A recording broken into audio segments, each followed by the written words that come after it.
Una de mis películas preferidas es Caballos Salvajes. Espero que todos la hayan visto. Si no, se las recomiendo.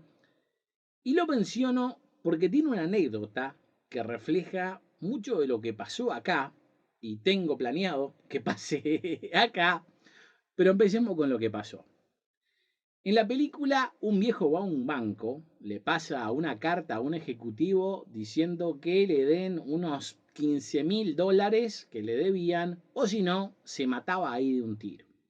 Antes de leer la carta, el jefe del muchacho al que le iba a presentar esta demanda le dice que se vaya a su oficina y que si llama a un tal Pérez, le dijera que lo de él lo estaba esperando.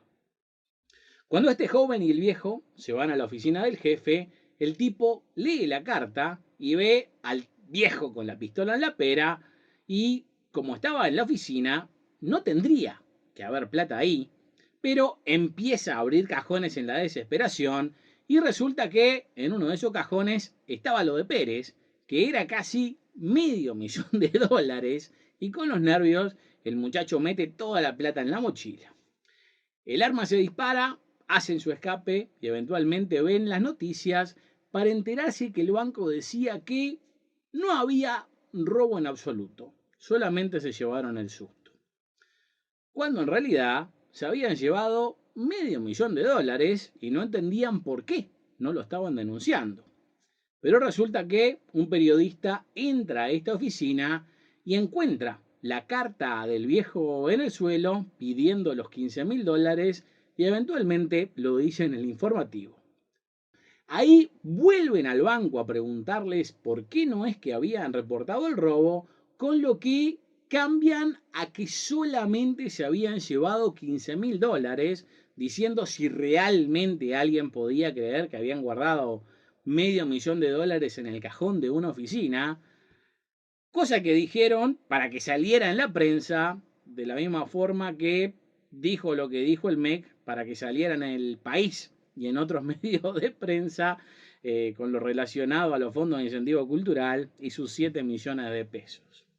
Esta gente de la película, o sea, el joven y el viejo, se dan cuenta que acá había una joda y para probar que estaban diciendo la verdad, tiran por los aires toda esta guita que les había sobrado. O sea, se quedan con sus $15.000 que le habían robado al viejo la gente de este banco, pero el resto lo tiran en el medio de la nada, en una olla popular, para ayudar a la gente de un sindicato que estaba haciendo una protesta. Y esto es lo que pasó acá. Fueron amoldando la historia a los hallazgos que sabían que iban a salir a la luz porque estaban escritos en algún lado. Más que nada en lo relacionado con Mieres, que sabía que a alguien le debían 8.6 millones de pesos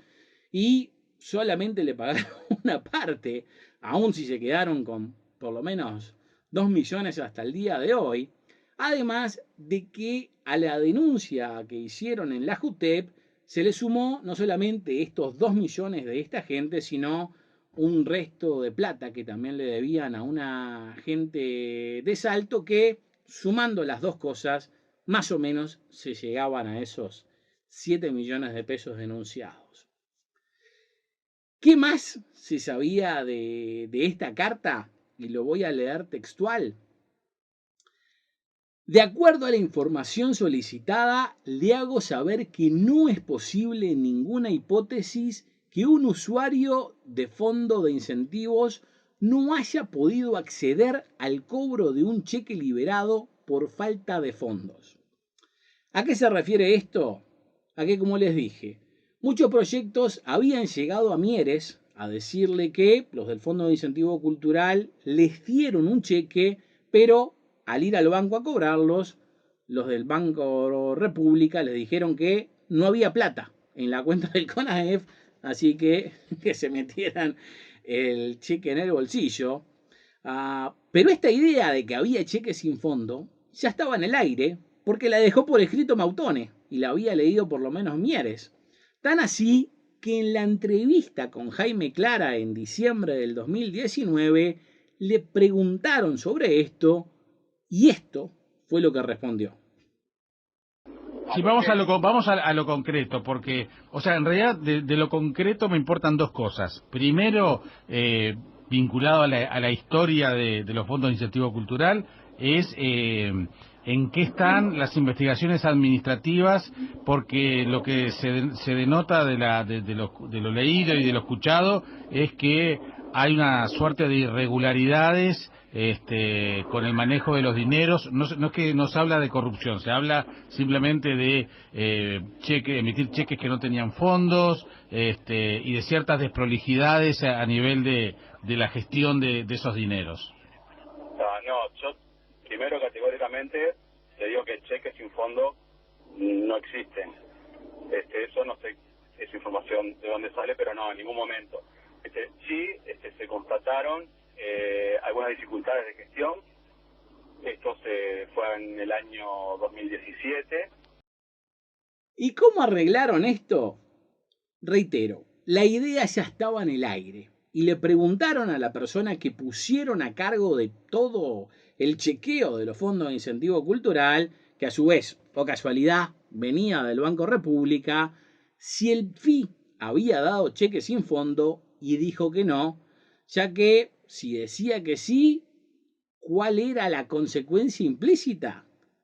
Que faltaba más plata y ya no eran solo 7 millones de pesos. Con lo que la solución fue echarle la culpa a los proyectos, ya que hasta los que estábamos más metidos en la investigación de todo esto, nos enteramos a través del artículo del País de que supuestamente los proyectos entregaron cheques sin fondos o sobres vacíos. Y no sé ustedes, pero si yo estoy en una entrevista hablando de los fondos de incentivo cultural y me hablan de cheques sin fondos, como investigador y encargado de los fondos de incentivo cultural, y sé que nosotros no emitimos, o sea, los fondos de incentivo cultural no emitimos cheques sin fondo, pero sí muchos de los proyectos lo hicieron, mi respuesta no podría haber sido... No, yo primero categóricamente te digo que cheques sin fondo no existen. O sea, su respuesta es, no existen cheques sin fondos y no sabemos de dónde sale esta información, lo que a mi entender demuestra que fue una idea que se les ocurrió hace poco, o al menos después de diciembre del 2019, cuando Alejandro Denes, este experto elegido por la ministra para averiguar qué fue lo que pasó, tuvo que tapar algunas de las cosas que pasaron. Es más, traté de averiguar si esto siquiera era posible, pero tanto por teléfono como por WhatsApp y por email, la gente del Banco República me dijo que vaya a una de sus sucursales a hacer esta consulta en persona, y cuando fui en 2 ocasiones a la sucursal del Cerro, por ser la que me queda más cerca, con este papel en mano, lo que tiene que hasta estar registrado en video, al menos de su lado, me dijeron que no podían darme este tipo de información y que alguien se iba a comunicar conmigo eventualmente por email, que por supuesto, de más está decir, al menos todavía nadie lo ha hecho. Y este es un problema a la hora de la información que ustedes y que todos recibimos, porque nadie se preocupa por investigar para al menos que te digan que no, como me dijeron a mí, que sigo insistiendo, más allá de todos los no que he obtenido en estos últimos 4 años. Por ejemplo, en el artículo del diario El País se dice que presentaban tickets de depósitos de cajeros automáticos y no el papel del banco exigido por la normativa. ¿Y cuál fue siempre el papel del banco exigido por las normativas de los fondos de incentivo cultural? El ticket de cajero automático. Nada más. Es más, yo mismo vi depósitos de personas que trabajan hasta el día de hoy en el diario El País, que tenían proyectos en los fondos de incentivo cultural y entregaron estos recibos de cajeros automáticos como único medio de prueba, pero en este medio de comunicación y en tantos otros no hacen ni el mínimo esfuerzo para constatar las cosas que pueden acceder hasta dentro del propio edificio en donde están trabajando, o investigarlas más a fondo, en vez de solamente informar lo que quieren que informen, ya que este es otro de los cambios que se hicieron en la página de los fondos de incentivo cultural, ya que si van ahora a la parte de preguntas frecuentes, van a ver que en la parte de arriba del todo no hay ningún enlace, hay solamente texto, pudiendo comprobar que es el actual, por tener la dirección de la Dirección Nacional de Cultura, que es donde tienen la oficina ahora, pero si usan el famoso Wayback Machine, en los años anteriores, al ir a esta página del 2012 al 2018, cosa que también pueden comprobar que son de estos años por las direcciones de la oficina que son diferentes, justo arriba de este texto de preguntas frecuentes tiene un enlace. ¿Y qué dice?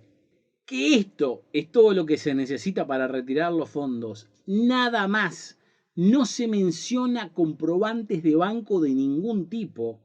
Al día de hoy, y desde los cambios del 2016, en la página del FI dice que para retirar las donaciones, los cambios que establecieron en el 2016 son los que pueden ver acá, donde de nuevo no hay ni una mención a comprobantes de banco. Si uno va al enlace que ahí se indica para ver las reglas de liberaciones de fondos, tampoco se menciona de comprobantes bancarios, solo que se vaya a hacer este formulario que apareció en el 2016 y hacer lo que se pide. ¿Y qué dice que pide el formulario? Que se vaya a un enlace para solicitar las donaciones, que marqué un poco mejor para que no se pierda con tanto texto, que pide que solamente den datos personales y nada relativo a comprobantes bancarios de ningún tipo. Hay un solo caso en todos estos procedimientos donde se nombra la presentación de un comprobante, y son de cuando todavía estaban en el mismo edificio que el ICAO, o sea, hace 2 oficinas atrás, donde se mencionan los papeles del depósito. ¿Y qué eran los papeles del depósito? Los tickets de los cajeros automáticos, que fue lo único que alguna vez pidieron, y no me lo tienen que creer a mí. Lean los documentos y lo van a ver por sí mismos. Esto siendo lo que no hacen los que los informan al respecto, por más que, como ven, esta información está a disposición de todo el mundo, tan así que ustedes mismos pueden acceder en forma directa a ella. Y por eso tuve que hacer lo que hice. Porque si no, ¿de qué otra forma te estabas enterando de esto? Es lógico que tengan que depender de la gente que los informa, sobre todo si los que los informan son tan giles que ni confirman esto y por eso son elegidos al dedo para que la información llegue a través de ellos. Pero esta es la realidad. Y este es el mayor peligro en este y en todos los temas relativos a la información a la que accedemos todos los días, ya que los que nos informan muchas veces, como en este caso, repiten como loros lo que da a conocer el primer medio que lanza esta noticia, y a este primer medio le cuentan la noticia a los interesados desde su punto de vista, que dan la información que quieren hacernos creer, sabiendo que los periodistas, como evidentemente está pasando ahora, no van a chequear absolutamente nada, y como si fuera poco, crean la situación para que esto pase desapercibido y se olvide muy fácil al verse opacado por otras cosas, que es lo que se dio acá, donde se va a perpetuar esta cifra de los 7 millones de pesos, casi que lo único que va a ser recordado de todo este caso. Con lo que, ¿por qué yo digo que no solamente faltan 7 millones de pesos?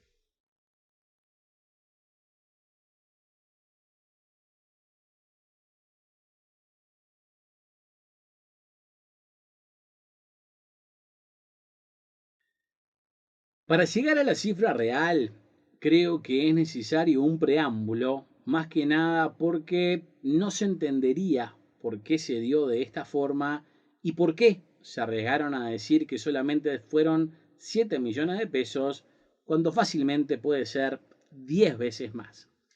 Y por las dudas,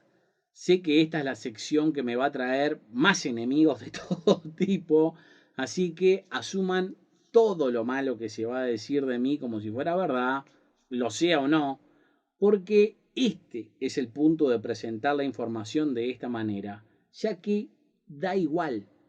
La información que voy a dar está respaldada por documentación de todo tipo y la de yo o la de Hitler es lo que es.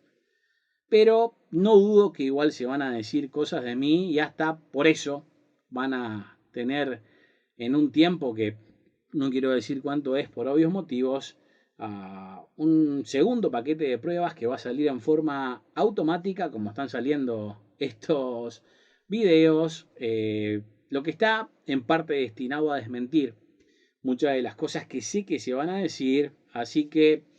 denme con todo, que después tendrán que explicar no solo lo que hicieron, sino todas las mentiras que dijeron para encubrirse y la merdis que me tiraron para salir más libres, más limpios de esta situación, tratando de ensuciar a otros.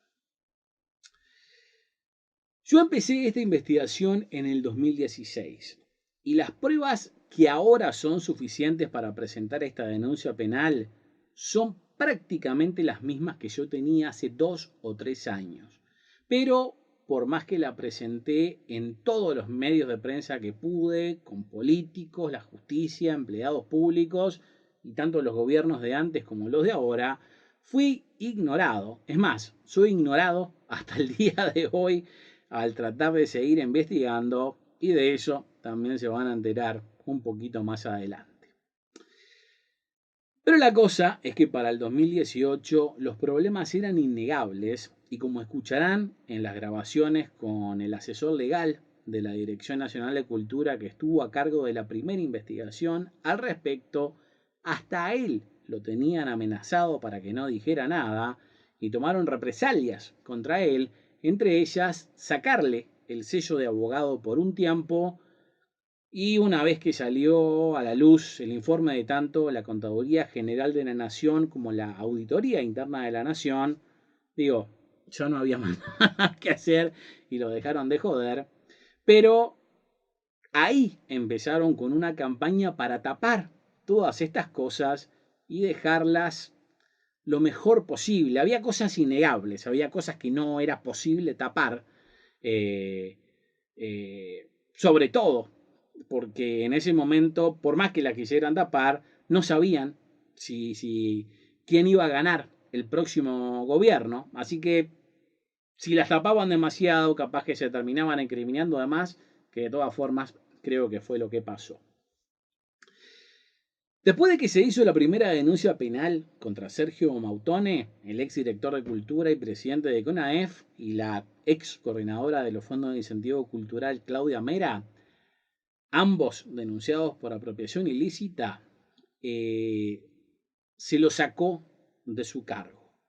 Supuestamente ellos se fueron, pero obviamente es más que una coincidencia, y con sumario por medio, al menos en el caso de Mera. A Mautone no le podían hacer sumario. Mautone quedó como director de Cultura, controlando todo a través de la asesoría legal de la Dirección Nacional de Cultura a cargo de Marta Romero, quien se encargó de todo lo relacionado a los fondos de incentivo cultural y el CONAEF por más de 10 años, que será un capítulo que tenemos más adelante, y a Claudia Mera la trasladaron a un museo administrado también por la Dirección Nacional de Cultura, o sea, casi que haciendo lo mismo que con los curas violadores. El peor castigo era que los cambiaron de parroquia. Y acá se fue a un museo supuestamente a hacer lo mismo, por más que era absolutamente inepta en el cargo que le habían dado de gestora cultural. Capaz que de limpiador andaba mejor. Una vez salidas estas dos personas uno tiene que pensar que pusieron a alguien a cargo que estaba desconectado del asunto, que podía por lo menos ser imparcial. Pero adivinen qué, terminó pasando todo lo contrario al poner a cargo a Alejandro Denes como nuevo presidente del CONAEF y coordinador de los fondos de incentivo cultural, más que nada porque quería que todo quedara lo más entre amigos posible. ¿Y quién es Alejandro Denes? En realidad muchas cosas, pero se identifica más que nada con el Banco República, siendo el enlace entre este banco y los fondos de incentivo cultural prácticamente desde su creación, tan así que en el 2013 fue a hablar de los fondos de incentivo cultural a una especie de seminario internacional donde lo presentaron así. Vamos a continuar con la siguiente ponencia, que es Cultura en Construcción, la experiencia de los fondos de incentivo cultural en Uruguay, a cargo de Alejandro Denes del Banco República de Uruguay.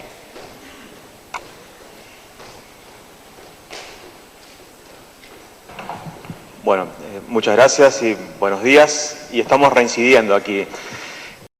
El estar conectado con el Banco República y los fondos de incentivo cultural desde hace tanto tiempo tiene muchas connotaciones, entre ellas que sabía de todas las irregularidades que pasaban, siendo bastante increíble que el diario El País hable de tantos cheques sin fondo y sobres vacíos que se depositaron en las cuentas del Banco República a nombre de los fondos de incentivo cultural y que Alejandro Denes nunca se hubiera enterado del tema. Digo, ¿qué es lo mínimo que tendría que haber pasado con esta conexión? Esto también le dio a Alejandro Denes beneficios especiales, porque cuando hasta el 2016, si no me equivoco, el límite para presupuestar proyectos era 3 millones de pesos, con él hicieron una excepción para que la Bienal de Montevideo pudiera exceder estos 3 millones de pesos, creándose esta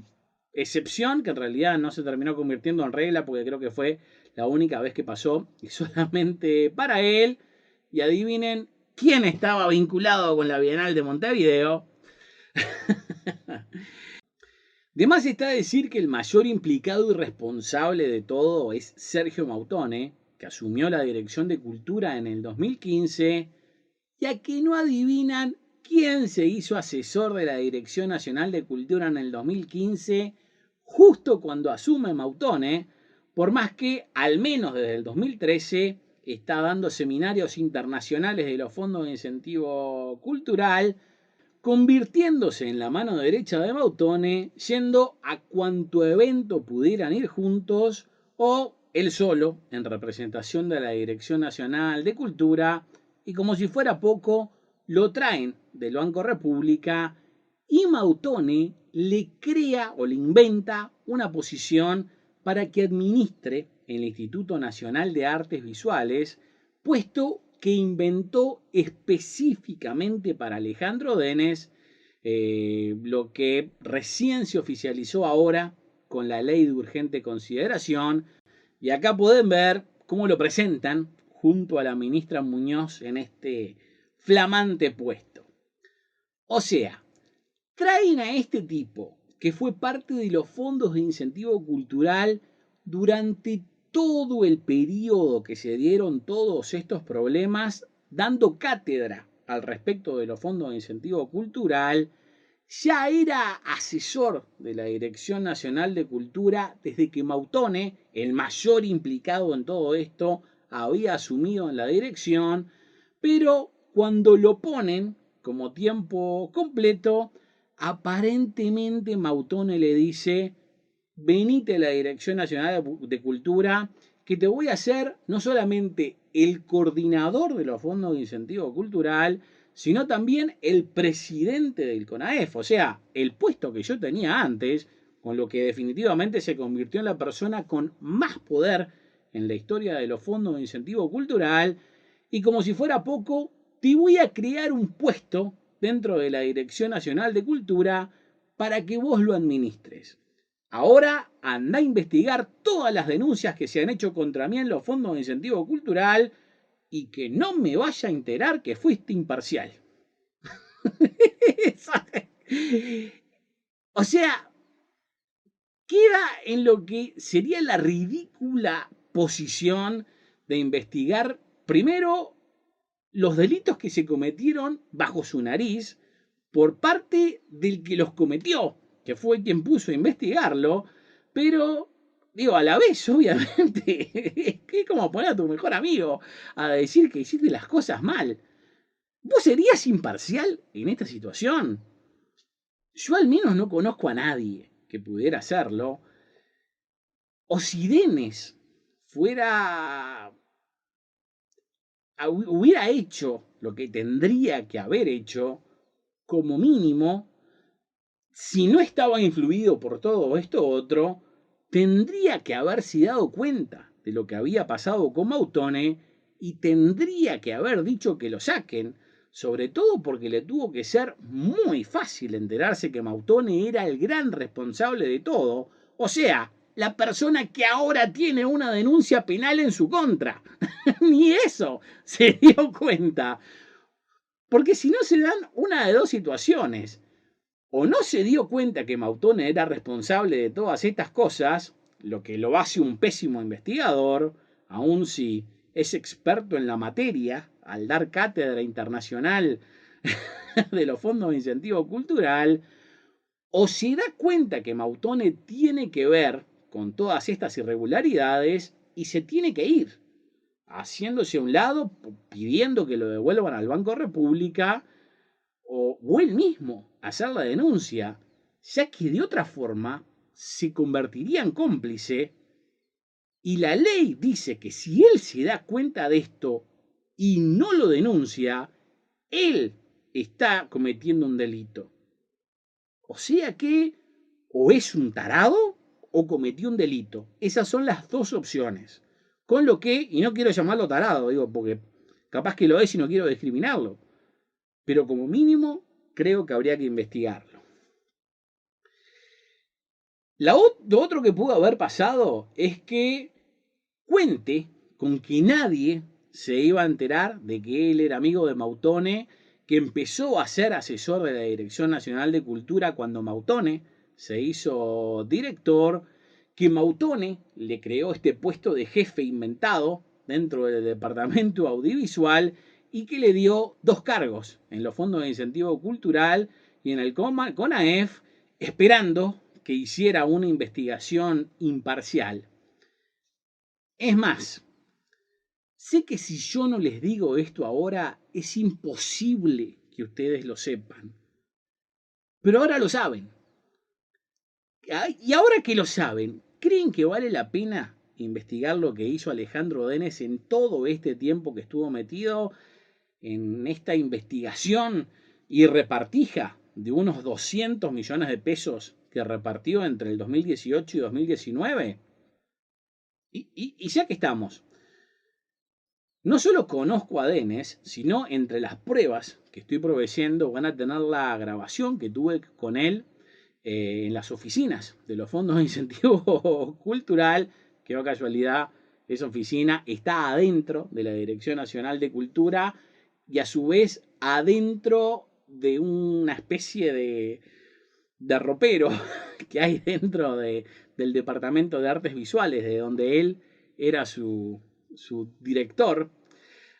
Y como van a escuchar en esa conversación, me llevó 14 idas a la Dirección Nacional de Cultura a encontrarlo porque siempre se me escondía y nunca me mandó un mensaje, por más que las 13 veces que fui antes le di mi información a las otras personas y le dije que se comunicara conmigo y nunca lo hizo. Se ve que como ahí ya se estaba por ir, no le importó hablar conmigo o no le avisaron a tiempo y no se pudo esconder, pero al menos, por lo menos tenemos esa grabación. Pero vamos a creer en él, vamos a darle una oportunidad, dejándolo decir cómo llegó a los fondos de incentivo cultural, cuál era su meta y cuál era su prioridad. Yo creo que un poco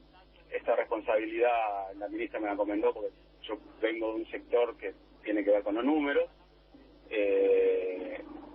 pero bueno, no es algo imposible de lograr. Yo te digo, lo tenemos muy avanzado y esperamos de que eso se va a poder establecer prontamente. Y bueno, nosotros aspiramos a que los balances puedan estar encaminados antes del 1 de marzo. Yo creo que es una buena cosa que esta administración pueda concluir con esa tarea. Uh-huh. Pero también hay algunos aspectos que seguramente van a estar dentro del ámbito de la transición, porque este es un proyecto que, te repito, es muy bueno, involucra partes que son activas en el desarrollo de la cultura,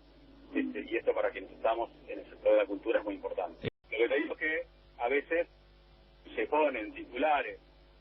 sensacionalistas, y en este sistema de Fondo de Incentivo Cultural, donde, te repito, el Estado, los promotores culturales y las empresas que hacen sus aportes, tenemos todo que cuidar por ese ecosistema. Uh-huh. Si decimos que esto hay graves problemas, y el capital se va, y en vez de poner en proyectos culturales, va a poner en otros proyectos. No, pero lo que pasa, y con esto cerramos, Alejandro, también la tranquilidad de los contribuyentes de que el dinero está siendo bien administrado, y entonces al no haber balances, al haber toda esta situación que a veces complica las cosas, y la expectativa que ponen muchos gestores culturales, más grandes y más chicos, ahí es donde se genera una cantidad de suspicacias, y por eso lo más importante es la transparencia, la información, y ante todo también la realización del proyecto, del objetivo final de todo esto, es que hay empresas privadas que quieren apoyar eventos culturales, y que lo hagan de acuerdo a lo que dice la ley, para tener beneficio fiscal, y que se pueda lograr que se haga el evento cultural. Eso es lo más importante de todo. O sea, la ministra lo recomendó porque sabía de números, al menos sabemos que no lo recomendó por ser imparcial. Su meta era tener todo listo para cuando asumiera el nuevo gobierno, cosa que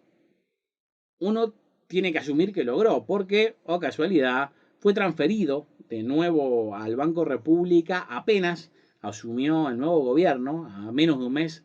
de haber asumido, más allá de que no creo que haya un nuevo llamado, al menos hasta diciembre del 2020, y eso con suerte, así que esas metas, por más que se hayan logrado, no tuvieron ningún efecto en la práctica. Y lo más importante, su meta era crear un ambiente de tranquilidad para que las empresas siguieran poniendo plata, encontrara lo que encontrara en esa investigación, cosa que no solo acaban de escuchar en esa entrevista con Jaime Clara, sino que, por ejemplo, dijo en Búsqueda, en donde en un artículo titulado Borrón y cuenta nueva, que más explícito no puede ser para dejar tranquilas a las empresas, descartaba de plano que pudieran haber desvíos de fondos a cosas ajenas a la cultura, lo que creo que solo se puede explicar en el caso de que todo se fue a la cultura porque uno de los lugares que se fue al bolsillo del director nacional de cultura, Sergio Mautone. Yo, si fuera el abogado de Alejandro Denes, al menos le propondría eso como defensa, para decir que no estaba mintiendo en la prensa, ya que, bien o mal, cultura era. O sea, la persona que pone a investigar todo, teóricamente en forma imparcial, dice que descartaba de plano, tanto en audio como por escrito, lo que ahora es una realidad, ya que si no, no habría denuncia penal. Definitivamente no creo que esto esté en las Cortes por haber hecho algo tan bueno que se pasaron de la raya y los están acusando prácticamente de cometer un milagro. Digo, es como si se pusieran a investigar el asesinato de alguien a un policía y el policía diga, descarto de plano que la esposa del difunto, que oh casualidad es mi amante, sea la asesina, y mi meta es confirmar que en realidad fue un accidente así el seguro de vida nos termina dando toda la plata que nos debe. Eso es lo que pasó. Y encima lo admiten, que es lo más curioso y lo más terrible. Porque eso capaz que es curioso, pero lo más terrible es que lo admiten y nadie dice nada al respecto, sino que todo el mundo trata de taparlo, porque tal vez tratan de taparlo por ser tan evidente, porque escarbás un poquito y te das cuenta. No precisás demasiado para saber que es así. Digo, no sé, en otro medio, en otra situación, esto sería increíble, pero con todo lo que he visto relacionado a los fondos de incentivo cultural, eh, esto no fue una de las cosas menos graves, pero definitivamente es algo de lo que sí tienen que ponerse a investigar. Una vez asumido el nuevo gobierno, el ministro se enteró por arriba de qué es lo que había pasado y según tengo entendido, cosa que también van a escuchar en las grabaciones de alguien que tiene esta información de primera mano, el ministro actual, Da Silveira, si no me equivoco, quería ir derecho a la denuncia penal, digo, porque la cosa más clara no podía ser. Pero a cambio de eso, la ex ministra Muñoz lo convenció de que iniciara una investigación administrativa que comenzó bajo la administración de la ex ministra Muñoz con la persona que ella eligió para hacerla. Y por eso, en teoría, ahora, o sea, todavía ahora, en octubre del 2020, habría otra investigación paralela, o al menos eso es lo que me dijo una senadora hace unos días, pero lo cierto es que tanto me cuesta creerlo como de existir, parecería que esta otra investigación estaría en la órbita de la Dirección Nacional de Cultura, con lo que la doctora Romero estaría metida en todo eso y por eso, al ser una de las personas más implicadas, no solamente en las irregularidades que pasaron, sino en todo lo que se dio para tratar de tapar esas irregularidades, que como les digo, me parece aún más grave, por más que tendría que haberse jubilado hace más de un mes, no le sale la jubilación. Como sea, el que hizo esta investigación administrativa en el MEC fue el doctor Pasallo, que tengo confirmado que llegó a este puesto por concurso, más allá de que no me explicaron si era un concurso de chuparle a las medias a la ministra o que asumo que no, quiero creer que no, pero motivos para desconfiar de estos hallazgos definitivamente sobran. Asumo que no, porque como también van a escuchar en las grabaciones, otra empleada del departamento jurídico del MEC me dijo abiertamente, justo el día antes que yo tuve la primera reunión con Pasallo, que era claro que tenían que hacer una denuncia penal por todo lo que pasó, pero a la vez uno de los resultados de esta investigación, al menos aparentemente, es que solamente faltarían 7 millones de pesos, que es imposible. Y puede que el investigador haya dicho la verdad y esta es la cifra que eligieron por otros motivos, con lo que se dirán, ¿qué me lleva a pensar esto? Como escucharán en la conversación que tuve con el director del MEC, Pablo Landoni, ellos no estaban muy convencidos de ir a fondo en esto. Y todo era secreto. No querían decir nada hasta el día de hoy. Todo sigue siendo secreto. Por más que, digo, la investigación ya la terminó el MEC, ya la terminó la Dirección Nacional de Cultura en teoría y ya está en manos de la justicia. O sea que podrían investigar. Yo ahora me estoy tratando de comunicar con la asesora de la directora Weinstein y me sigue diciendo que no me puede dar información por todo esto de la investigación. Capaz que es la investigación paralela que me acaba de decir que está ocurriendo la senadora que les acabo de decir. Eso la verdad que no lo sé. Pero lo que sí es cierto es que quieren cuidar este sistema de los fondos de incentivo cultural, o sea, este nuevo gobierno quiere cuidarlo y por eso puso al frente de la Dirección Nacional de Cultura a quien eventualmente se iba a convertir en la nueva presidenta del CONAEF, que es Mariana Weinstein, la mujer que literalmente ayudó a crear los fondos de incentivo cultural, que va a querer muchas cosas menos que esta idea de los fondos de incentivo cultural termine mal, porque es su creación. Además de que el ministro a mí no me da buena espina por varios motivos, comenzando por la forma en la que habló en clave la primera vez que dio declaraciones públicas sobre este tema una semana antes de que presentaran la denuncia penal, donde dijo esto. Estamos haciendo varias investigaciones administrativas ante presuntas irregularidades. Estamos esperando los resultados de varias de ellas. En particular hay una que está muy avanzada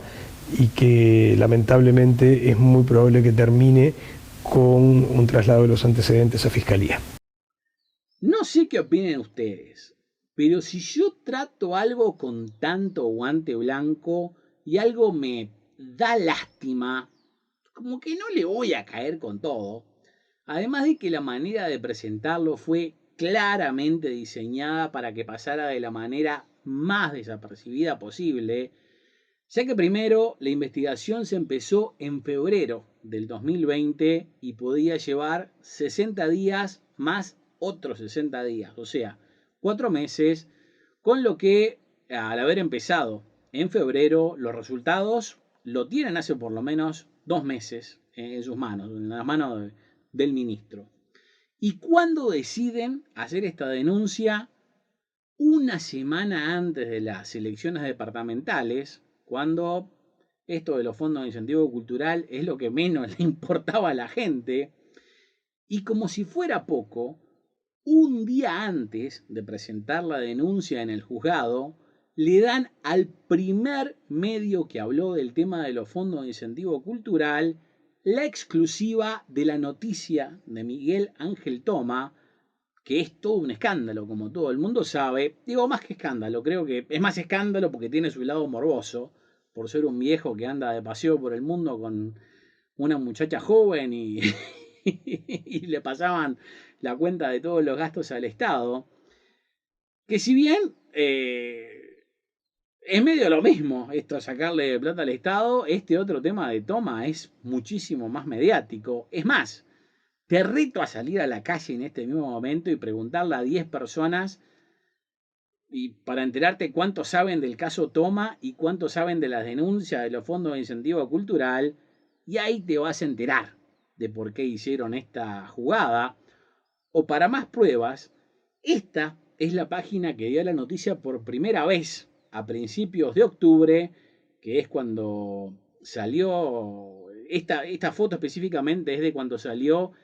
la noticia de los fondos de incentivo cultural por última vez en esta barra de noticias destacadas, y 3 de las 5 noticias más populares de ese momento eran del caso Toma, la noticia del FI estando en cuarto lugar, y como si fuera poco, la que está en segundo lugar no solo es del caso Toma, sino que es de agosto del 2019 y despertó más interés que la de los fondos de incentivo cultural, que está 2 puestos más atrás de esta. Y esto lo hacen todos los días, solo que pocos te dicen que lo están haciendo porque nadie quiere que se enteren, ¿no? O les conviene no decirle a nadie, ni los políticos, ni la prensa, ni nadie, porque mañana ellos pueden ser los que den la exclusiva y no quieren quedar en jaque en una situación de este tipo. Cosa que sepas o no, se da todos los días, y por eso las grandes subas de precios se dan justo en Año Nuevo o cuando Uruguay llega a alguna etapa medio importante, algún torneo de fútbol o algo así. Ahí suben la nafta, suben el laúte, la OCE y todo eso. Con lo que después de dar este notición de Toma, con el que entre otras cosas se aseguraban que Patricia Madrid hablara de Toma y no de los fondos de incentivo cultural en Polémica en el Bar, el programa más visto en la televisión uruguaya, si no el más visto, el segundo, cosa que pasó. Definitivamente solamente habló de Toma y ni mencionó los fondos de incentivo cultural. Pero la cosa es peor, porque el orden fue así. Un día le dan a Patricia Madrid la exclusiva de Toma. Al otro día era paro general y eligen ese día de paro general para presentar la denuncia en fiscalía. O sea, esperaron a ese día para llevar la denuncia, cosa que no sé cómo es posible que algo público siquiera funcione en ese día. Y encima se lo dan al mismo fiscal que había tenido 2 veces este caso en las manos y no había hecho nada al respecto. Y al otro día, o sea, 2 días después de lo de Toma y un día después del paro general, le dan también esta exclusiva a Patricia Madrid, no solo en la recta final de la campaña electoral, sino también un viernes, que se sabe que es el mejor día para dar malas noticias porque se pierden en el fin de semana. No me quiero ir demasiado técnico ni hablar de más sobre cosas que ni vale la pena a veces mencionar, pero hay estudios que usan solo este factor de presentar las noticias un viernes para asegurarse que pase desapercibida. Y acá, digo, se le sumaba lo de Toma y se le sumaba sobre todo lo de la campaña electoral. Lo que se acentuó el domingo, que fue el día que el diario El País publicó su versión de este artículo. Yo en realidad el día anterior, si no me equivoco, el sábado, hablé con Patricia Madrid, estuvimos como 45 minutos hablando y ella me avisó que al otro día el diario El País iba a sacar este informe, en donde en realidad este informe del País tiene cosas que dan risa, porque creo que lo más gracioso es titularlo investigación. Más caradura no pueden ser. Apenas aprendieron a copiar y pegar lo que le mandan y lo titulan investigación. Que, oh dioses de la extrema casualidad, fue el día del cierre de campaña del Frente Amplio, sorprendiéndome que el diario en su versión papel siquiera lo pusiera en la tapa, por chiquito que vean que es el texto, y con un titular que no daba ni una pista de que esto se trataba de los fondos de incentivo cultural, además de que se sabe de que los domingos nadie escucha informativos. Estas noticias se terminan dando los lunes, que es el día más ocupado de noticias y donde menos tiempo le pueden dar a cada cosa, ya que tienen que lidiar con todo lo que pasó la semana anterior, la noticia del sábado, la noticia del domingo y la noticia que sale el mismo lunes, con lo que a esto se le podía dar poco y nada de tiempo, cosa que pasó, y era lógico que se diera así. Pero ahora, ¿cuál es el punto de todo esto? Principalmente, si crees que no calcularon todo esto a la hora de dar la noticia, no tenés ni idea de cómo se mueven los políticos o los medios de comunicación, más en este caso en donde claramente querían acentuar y meter en la cabeza de la gente esto de los 7 millones de pesos, y como verán, esta cifra podría ser hasta 10 veces mayor o 15, pero los 7 millones de pesos ya está en la cabeza de todos, o al menos de los pocos que lo saben, como le dije anteriormente con las manchas del tigre, o el león como el rey de la selva, digo, porque por más que al principio de este informe yo te haya demostrado que el tigre tiene más bien rayas como una cebra y no manchas, o que el león no vive en la selva y por ende es imposible que sea su rey, no es que vos lo dejes de creer o no lo vayas a repetir mañana aún sin pensarlo, porque son ideas que se te meten, y esto está hecho a propósito, porque estos son cálculos que hacen para desinformar desde que el mundo es mundo. Esto no es un invento que salió con los fondos de incentivo cultural. Por ejemplo, creo que todo el mundo sabe que las zanahorias son buenas para la vista. Es algo que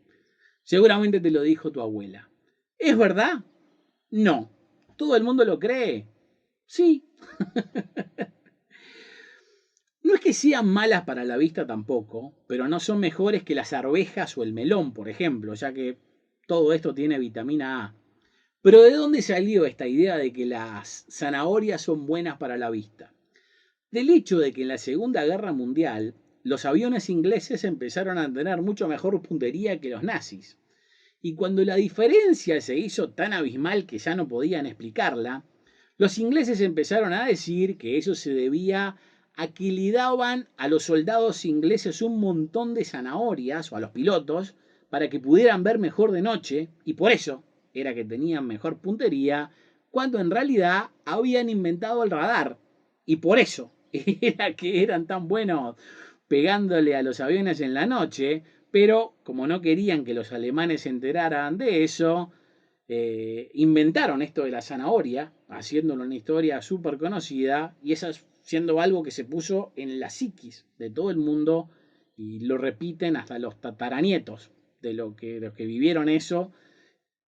y hasta la gente que sabe que esto se terminó produciendo de esta manera, pero aún así se sigue repitiendo. Habiendo dos posibilidades. Que esto se haya pensado para que pasara lo más desapercibido posible,